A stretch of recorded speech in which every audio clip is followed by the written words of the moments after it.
네, 오늘 어제 또 보았던 본문을 또 보게 됐는데요. 오늘 본문은 룻기 전체의 첫 번째 단락에 해당하는 것입니다. 그 마지막이 이렇습니다. 그 여인은 두 아들과 남편의 뒤에 남았더라. 세 번역은 이렇게 번역하죠. 나오미는 남편에 이어 두 아들마저 잃고 홀로 남았다. 제가 말씀을 이렇게 성경 통독하는 가운데 이번에 새삼스럽게 보니까 이 구절만큼 성경 말씀 가운데 슬픈 구절이 없는 거예요. 한 여인이 남편을 잃었는데 두 아들도 잃어버리고 홀로 남았다, 이렇게 지금 진술하고 있습니다. 감히 저는 상상할 수 없는 이 절망의 깊은 심연 가운데 이 나오미가, 이 여인이 좀 떨어져 버린 것입니다. 어떤 주석가는 이 대목을 이렇게 해설을 하더라고요.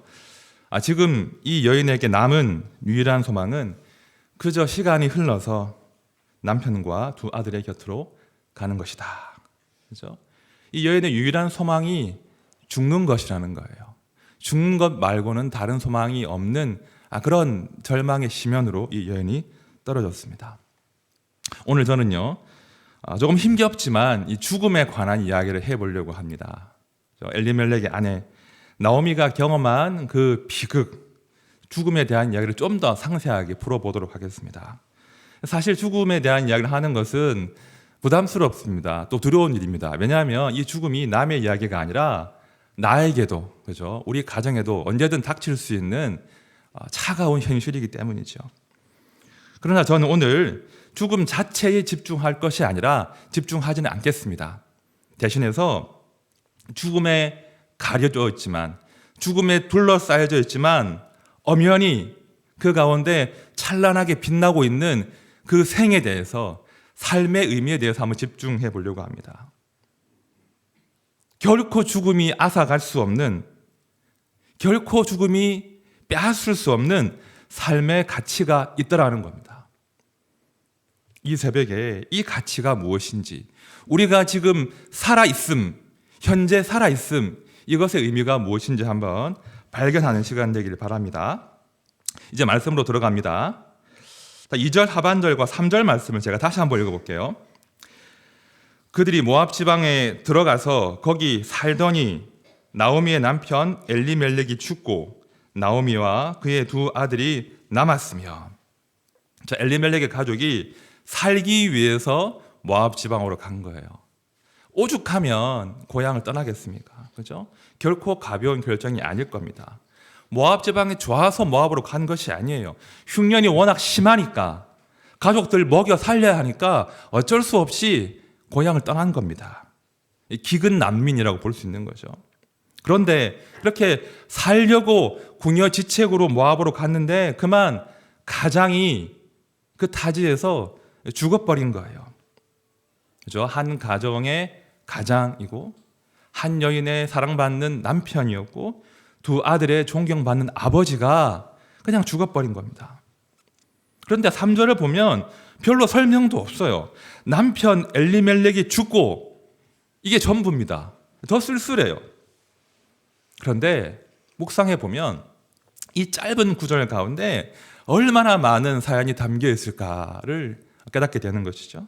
여러분, 유다 지방에서 강 하나 건너면 모압 지방입니다. 멀지 않아요. 유다 지방이 흉년으로 기근으로 고생하면 강 하나 건넌 그 지방도 크게 다르지 않을 거예요. 여전히 힘들 겁니다. 그런데 그 힘든 타지에서 아버지로 살면서, 가장으로 살면서 이 가족을 부양했다는 거예요. 얼마나 고생이 많았겠습니까? 얼마나 스트레스가 많았겠습니까? 아마도 엘리멜렉은 정말 최선을 다했을 거예요. 자식들 먹여 살리려고 정말 최선을 다하다가 어쩔 수 없이 비통한 죽음을 맞이했을 겁니다. 외국 나가시면 제일 힘든 게 뭔지 아십니까? 뭘까요?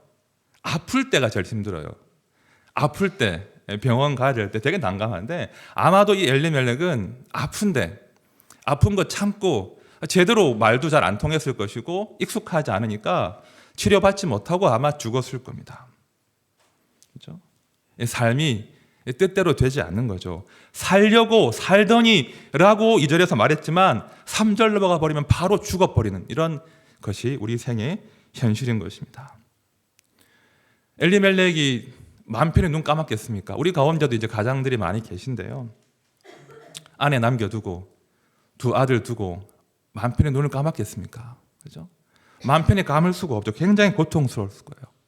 하지만 별 도리가 없는 겁니다. 저항할 수가 없는 겁니다. 하나님이 부르시면 그냥 내려놔야 되는 거예요. 우리 가운데 가장들이 많이 계시지 않습니까? 가장들이 누가 삶을 일찍 놓고 싶겠습니까? 내가 가장으로서, 아비로서, 남편으로서 정말 최선을 다해서 끝까지 가족을 책임지고 싶죠. 그러나 하나님이 부르시면 별 도리가 없다는 거예요. 하나님께서 그만됐다, 그만해라, 여기까지야 하시면 놓아야 하는 것이 우리 인생의 한계입니다. 저는 가끔씩 죽음에 대한 생각을 합니다. 죽음에 대한 생각을 하는데 오해는 하지 마십시오. 죽을 생각을 한다는 게 아니라 죽고 싶다는 게 아니라 죽음에 대한 묵상들을 좀 제가 할 때가 종종 있습니다. 제가 일찍부터 죽음이라는 현실을 마주했기 때문인데요. 저희 부친께서 37에 돌아가셨습니다. 37에 요절하셨는데 그 당시 어머님 나이가 35세, 제가 7살, 누님이 9살이었습니다. 제가 자라면서 이제 아버지와의 마지막 기억들을 많이 떠올려 보는데요. 별로 기억이 일단 안 납니다. 일단 기억이 안 나고 또 아버지가 굉장히 미운 거예요.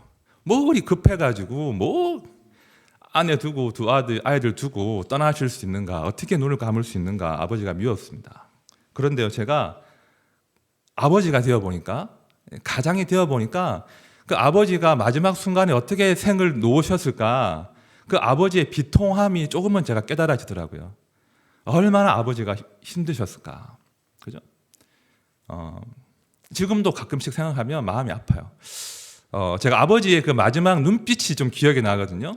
그 당시가 아버지가 1월 초에 1월 1일인가 2일 날 돌아가셨는데 성탄절 즈음이었는데 아버지가 마지막 성탄 선물을 해주신 거예요. 선물도 제가 기억이 나요. 비행기였습니다. 엥 하고 이제 탁 밀고 놓으면 샥 가는 비행기인데 어린 나이에 왜 이 비행기는 뜨지 못할까 하면서 막 놀았던 그런 비행기였는데 제가 막 비행기를 막 가지고 놀고 있는데 아버지가 누우셔서 저를 바라보시는 거예요. 그게 기억이 나요. 저를 바라보시는데 기운이 하나도 없으시잖아요. 일주일쯤 뒤에 돌아가실 거니까. 제가 크면서 점점 더 아버지의 눈빛이 기억이 나요. 너무나 슬픈 눈빛이었어요. 저 어린 것을 두고 내가 어떻게 떠날 수 있을까? 제가 아비가 되어 보니까 그 아버지의 마음이, 그 비통함을 제가 알겠더라고요. 결코 아버지는 가볍게 떠나신 것이 아니라, 본인이 원하는 것이 아니라 정말 슬픔 가운데 안타깝게 생을 놓으셨구나. 그걸 제가 알게 됩니다. 자, 이 자리에 많은 우리 부모님들 또 아버지들이 계신데요. 우리 건강하게 오래 삽시다. 오래 살아야 됩니다. 운동도 열심히 하셔야 되고요. 건강검진 열심히 받으시고요. 될 수 있으면 오래오래 사셔야 됩니다. 그런데요. 우리가 오래 사는 것보다 더 중요한 것이 있음을 기억하십시오. 오래 사는 것이 중요한 것이 아니라 우리는 잘 살아야 합니다. 그렇죠? 오래 사는 것이 중요한 것이 아니라 그냥 열심히 사는 것이 중요한 것이 아니라 하나님 앞에서 잘 살아야 한다는 거예요. 그렇죠?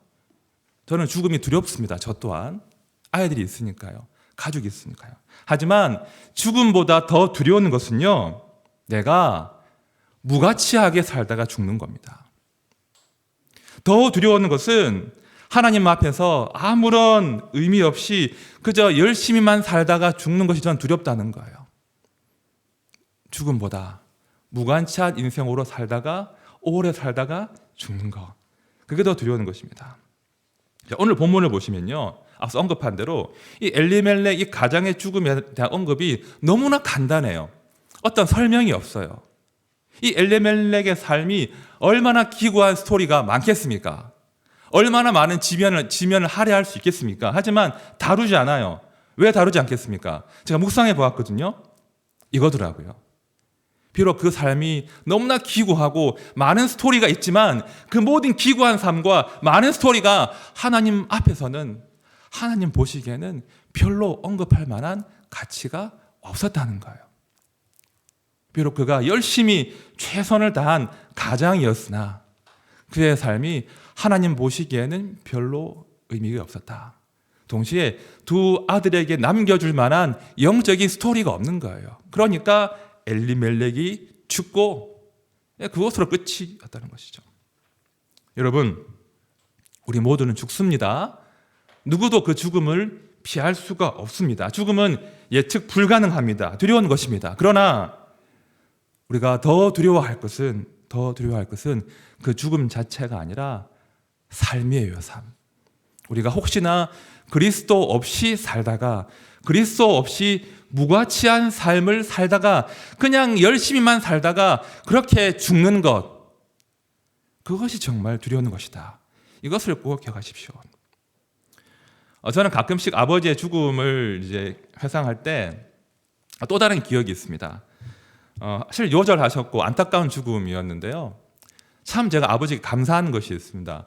어머니께서, 저는 아버지에 대한 기억이 별로 없기 때문에 어머니의 말씀에 이제 제가 이제 아버지를 기억하는데, 어머니가 아주 가끔씩 아버지 이야기 해주셨습니다. 딱 두 가지가 제가 기억납니다. 하나는 우리 아버지께서 유도를 잘하셨대요.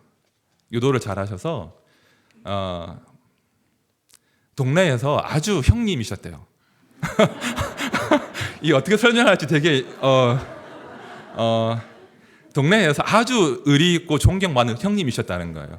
그렇게 동생들이 많이 따랐대요. 형님 하면서. 오해하지 마십시오. 있는 그대로 받아들이십시오. 어린 나이에 자랑스럽더라고요. 아버지가 그러셨구나. 멋있는 의리남이셨구나. 그거 참 감사한 기억이었고요. 또 하나는 아버지가 마지막 근무하신 곳이 부산 백병원이었습니다. 부산 백병원에서 원무과에서 근무하셨는데, 그 백병원은 당시에 장기려 박사님이 이제 근무하시던 그런 곳이었습니다. 그런데 아버지께서 원무과에 계시니까 가끔씩 병원비를 낼 수 없는 환자들이 생기잖아요. 그러면 아버지가 도와주셨다는 거예요. 아버지가 그 환자들을 도와주시거나 아니면 도망치게 하시거나 그 말씀을 어머니에게 해주시면서 너희 아버지 참 멋진 분이셨다. 그 말씀을 저한테 해주셨습니다. 어린 나이지만 아버지의 부재 때문에 힘들었지만 아버지는 제 마음속에 계셨던 거예요. 부재가 아니었죠. 의리가 있으셨구나. 그리고 약한 자들을 돕는 믿음의 사람이셨구나. 아버지 장례식 때 그렇게 많이들 우셨어요. 특히 그 집례하신 담임 목사님께서 정말 엉엉 우셨거든요. 제가 알겠더라고요. 아버지가 어떤 삶을 사셨는지. 어린 나이였지만. 여러분, 이겁니다. 우리가 두려워할 것은 죽음이 아니에요. 우리가 두려워할 것은 죽음이 아니라 내가 죽는 그 순간에, 내가 죽음 이후에 우리 자녀들이 내가 남겨준 그 영적인 자산을 어떻게 소유하게 될 것인가, 그거를 두려워하시라는 거예요. 내가 우리 아들, 딸의 그 기억 가운데, 마음 가운데 남겨둘 수 있는 그런 영적인 스토리와 자산이 있는가, 그것이 있어야 돼요.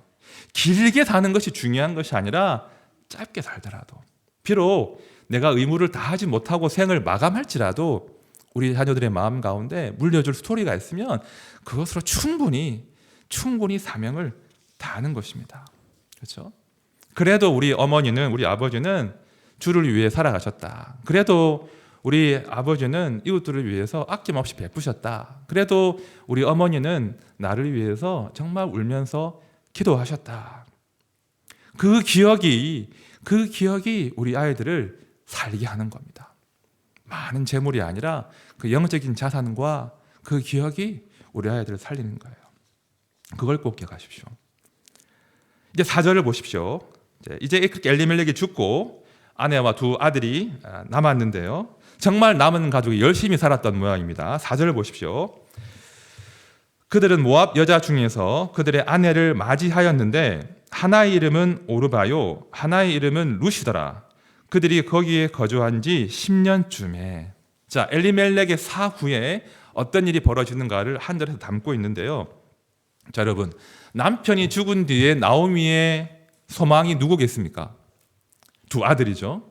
자, 그러면 나오미의 생애 목표는 무엇이겠습니까? 누구이겠습니까? 역시 두 아들이에요. 어떻게 하든 두 아들을 잘 키워서 장성해서 결혼해서 가정 꾸리는 것, 이것이 나오미의 인생의 의미였고 생의 목표였는데 4절에 보니까 나오미가 그 목표를 이루어냈다는 거예요. 그죠?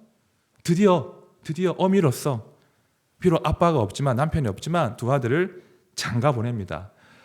이게 간단하게 4절에 나와 있지만 여러분 그 이민자로 살면서 이 가난한 형편에 아들 둘 장가 보내기가 쉽습니까? 예나 지금이나 돈이 없으면 결혼을 할 수가 없습니다. 그렇죠? 기둥뿌리를 뽑아야 이제 장가를 보낼 수 있는데요. 특히 고대 근동에서는요, 신랑이 신부를 데려오려면 돈이 필요했어요. 무엇이죠? 지창금. 그죠? 지창금을 그 신부 가정에 주어야 신부를 데리고 올 수 있는 거예요. 그래서 이 지창금이 없어서 결혼을 못 하기도 하고, 아니면 신랑 신부가 야반 도주하기도 하고, 아니면 신부를 어떻게 해오죠? 기억이 없으십니까? 보쌈을 해오는 겁니다. 보쌈을 해와서 지창금이 없으니까 그만큼 지창금이 굉장히 중요한 그런 결혼의 조건이었는데요. 이 나오미가 그걸 해낸 거예요. 남편이 없는데 이 두 아들 장가 보내기 위해서 지창금 마련한 겁니다. 그래서 두 아들을 장가 보내고 가정을 꾸린 겁니다. 이 사절이 단순하지만 이 사절 가운데 이 나오미의 그 땀과 눈물과 그 고생스러움이 고스란히 배어 있는 거예요. 두 아들을 장가 보냈습니다. 목표를 이루는 것이죠. 이제 하나만 더 있으면 됩니다. 두 아들이 장가를 갔으니 이제 후사를 보면 됩니다.